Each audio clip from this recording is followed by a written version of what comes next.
Hello everyone, welcome to another video talking geeky stuff with me. And today's Sunday, so Easter Sunday, so happy Easter everyone who celebrates that.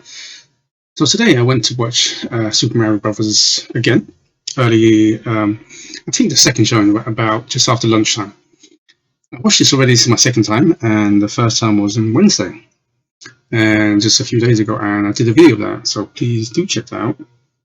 So I'm watching it again and been online checking at some of the reports of the box office and the fans versus the critics and so on. So I thought I decided to put my 2 cents in it and talk about my feelings about that.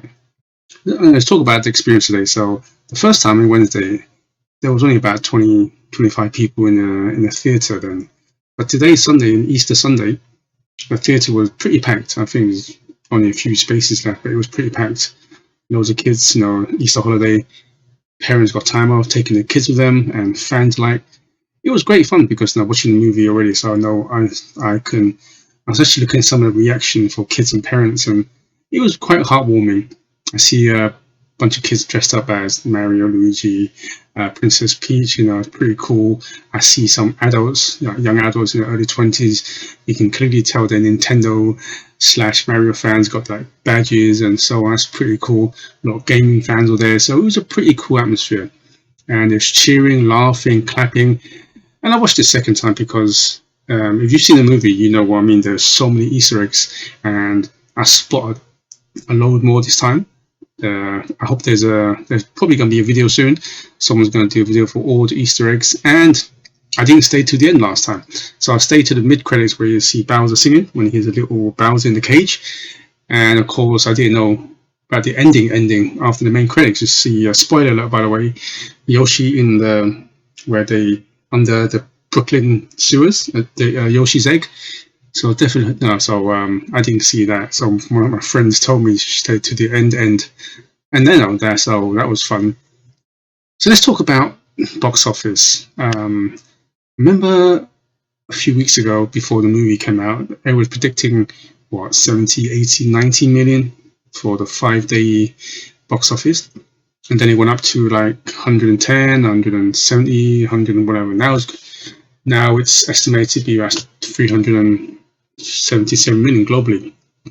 And this is going to be like if it does hit that, I think it's probably going to be more, to be honest, around maybe 390, closer to 400 million worldwide.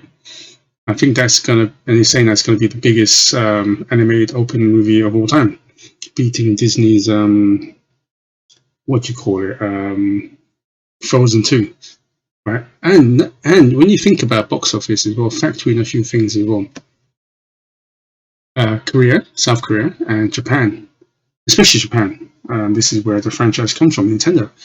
They won't be getting into later April 28th, and 26th in South Korea. Yep. Okay, this is popped out. Don't know why. And yeah, and with Frozen 2. As far as my knowledge, Japan and South Korea came out at the same time as America, and this time Super Mario doesn't have their home turf advantage, and South Korea's not there. So you take the factor out. So technically speaking, Frozen would probably 40, 50 million behind it. And imagine if Japan and South Korea had this on the same day as say America, it would have easily crossed 400, 450 by now. And I was talking to a friend of mine a few weeks ago. He asked me what I think the box office is going to be by the end of the run. I was saying between $800 to $900 million worldwide, because I know it's a Mario movie, and a video game movie hasn't been the biggest. It's only recently kind of climbed up, with especially the kid side of things like Sonic, the Pokemon, Detective Pikachu, and now this. So it's definitely rising. But as I did a video about this about a year ago, that video games is still considered, I don't know, maybe beneath. I don't know. I'll talk about that some other time. But I'm just glad it's I said, like I said, 800 to 900 million. But now, you know what? A billion, I mean, is on a lot of people's lips nowadays. $1 billion. Judging by the way things are going, It's definitely going to pass a billion. How far above billion? I mean, Frozen 2 was at 1.4 billion. Would it hit those? Because I mean, even as a big lifelong Nintendo fan, Super Mario fan, I've been playing Mario games since the first Nintendo system back in 1980s, all the way to now.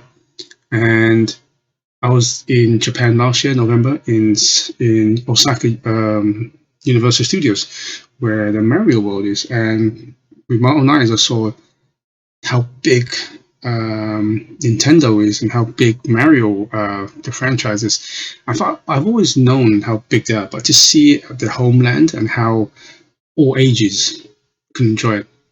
Speaking about all ages as well, let's go back a bit. Today in the cinema, there was, like I said, there was a lot of kids and there's a lot of adults as well. And not only that, the cinema was packed with all race. I mean, Asian people, European people, all races. I mean, seriously, it was just every race you can think of was in a cinema. And I looked at that, I thought, oh, that's fantastic, you know. So speaking about race, I want to bring up the thing about John Leguizamo blatantly announced his boycott of Chris Pratt's Super Mario Bros. Movie. You know, hell no. And he's, to be honest, quite stupid explanation about what do you call it? That was it continued and they stopped the groundbreaking. They messed up the inclusion.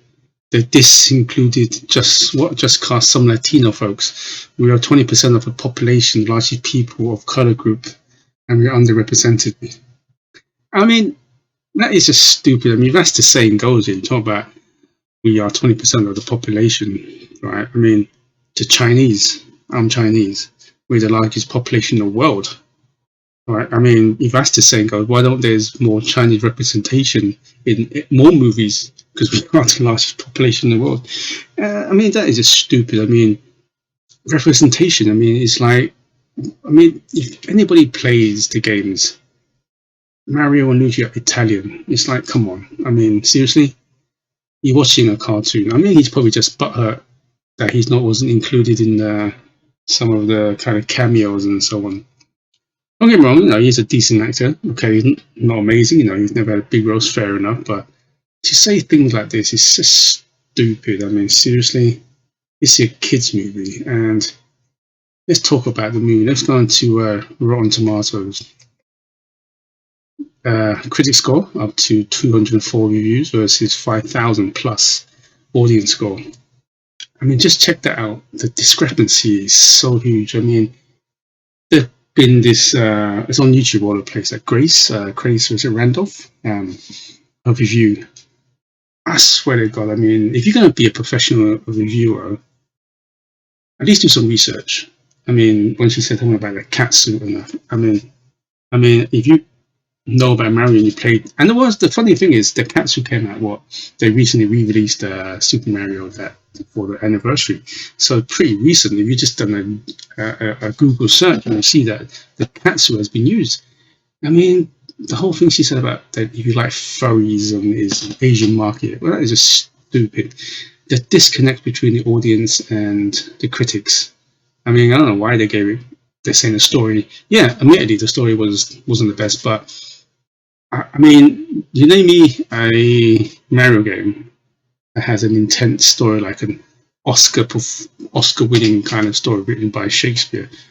No, I mean, some of the most in-depth stories you get was probably what Mario Galaxy, maybe Mario RPG. But even then, they're not like Final Fantasy VII or any of the Final Fantasy level storytelling of games. This is for kids. I mean, Mario goes into the Mushroom Kingdom, jumps on things, eat mushroom to power up. Bowser just likes to kidnap Princess Peach and you know want her to be his wife, you know, kind of stuff like that, you know. So I don't know why they talk about the story. It's probably there's no hidden agenda, you know, and that's why I think that they're a bit mad. And this is the reason why I think that the audience liked it. That's why I liked it. Like I said in my review or my thoughts, I give it 8.5 out of 10. It's one of the best movies so far. That and I said John Wick are two of my favorite movies this year so far. And I should also say that this is one of my favorite anime movies in a long time from a Western studio. I'm just glad that that Illumination Universal Studios work really closely with Nintendo, especially Miyamoto, and you can tell that Nintendo had a big say in the production, the story, the characters, the direction, the art direction, the music, Easter eggs, everything had to be probably signed off by Nintendo. And I'm just glad that Miyamoto, as an executive producer, because some producers just have their name on it. Like, probably Steven Spielberg just plaster his name on it and probably doesn't know the ins and outs of the story. But I believe that Miyamoto, as an executive producer, was really hands on with the product, the project. He's probably consistent in calls with the production team, animation team, saying we can't use this, and Mario's got to be this way, that way. And I'm glad it did, because look at the fruits of the labor. I mean, Universal, Nintendo, Illumination, probably laughing to the bank, because as many people say, Illumination and Universal Studios taking the crown from Disney. I mean, the last Disney films has Strange Worlds that flopped, Lightyear flopped. I mean, I haven't seen Strange Worlds, so I couldn't tell you. I watched Lightyear. Oh my god, that was terrible. I didn't like that at all. Yeah, it was just bad. I mean, looking at the trailers from the movie, was it Elemental or something like that? It just doesn't look good. I mean, I'm just glad that the next big film will be Guardians of the Galaxy 3 by Marvel and / Disney. But that's in like mid-May anyway, so Nintendo and Mario Illumination, they have no competition, so easily can make $1 billion. My prediction is going to be a tough one. I mean, this is one of those films that I knew it was going to be big, but it's bigger than a lot of people thought. So definitely in $1 billion. Would it beat Frozen 2 worldwide? It's looking likely it's going to beat Frozen 2 in domestic in American box office, because Frozen 2 box office was only about 400 plus million, wasn't that much. It made over $900 million worldwide. And Super Mario is already kind of heading towards the 400 million mark in less than a week, so it definitely probably overtake Frozen 2 in the American market. Worldwide, easy $1 billion, I would say around 1.2, 1.3 billion. It may lose out to Frozen overall, but I won't be surprised if it goes beyond that and goes about $1.5 billion. So yeah. Oh, you know what? I'm going to spread it. I'm gonna call it right now. It's going to be Frozen 2, 1.5 billion worldwide. There you go. Anyway, thank you for staying to the end. Yeah, let me know what you think about all these stuffs going on. The critic scores versus the audience. John Leguizamo and his stupid comment. And let me know what you think the global at the end of the run is. What do you think it's going to make? 1.5, maybe 2 billion. Some people talking about 2 billion. I doubt it, but if it does, it'd be amazing. Anyway, thank you everyone for staying tuned, and good morning, good afternoon, and good evening wherever you are in the world, and please stay safe. Oh yeah, and also again, happy Easter, everyone. Until next time, goodbye.